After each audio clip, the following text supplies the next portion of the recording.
Hello there, YouTubers. Recalling from my childhood, when I was about the age of 8 years old, I recall that my brother and myself, we were put into a boarding school. My dad was out of work and in difficulties. So we do come back during the vacation time or holiday time. My dad, he lives alone. So he's a kind of a single parent looking after my brother and myself. And he had his pet dog, to which we call Blackie, who looks after him in the home, since those were the days where there were rampant break-in, and he lived in a shop house, so there'll always be someone breaking into the place every few days. Everybody was poor, everybody was starving, and everybody was out for themselves. And I even remember that at the back door, he used to hang those utensils and the cover for the pots and so on like that. So should anybody try to pry open the door, the whole thing will fall and make such great noises to frighten away the thieves. One day at our vacation period, we came back home to live with Dad. And Blackie is our favorite pet. We go everywhere with this she-dog that will follow us all over the place, like a very, very close family member.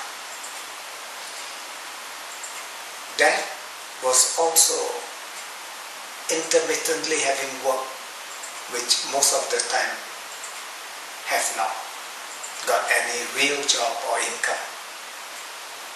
So I remember there was a time whereby we had to go around and beg for food or money. It is something we don't feel proud to do, but under those dire straight situations, we just had to do it for survival. One day, Blackie went to a grocery shop and grabbed hold in the mouth a bunch of cuttlefish, dried up ones, and ran home. And the moment she came back, she hid in the corner as though she was trying to hide from her pursuers. We looked out and didn't see where she got it from or who she got it from, but we assumed it was, or we reckoned, since the only shop at the far end was the grocery shop that could have sold these cuttlefish. So that night, Dad made for us porridge with this cuttlefish, and we had a fantastic meal. 3 days later, Blackie came back limping and ran into the corner and hid. We were all so worried when we saw the trail of blood leading home. She was injured in the stomach with a rod that has pierced her. She was at the corner there. We tried to nurse her and do whatever we can, but to no avail.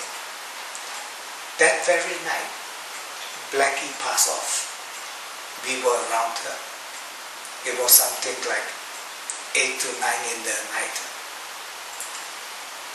I am rather amazed because out of the dark area, it was like a big smoke that seemed to have come out from her body and circled around the place and took up into the light and disappeared. That was the first time I've ever seen such an experience and such a vision. Till today, it is etched into my mind and I cannot forget it. Our beloved pet have sacrificed her life for us, and that speaks a lot in life.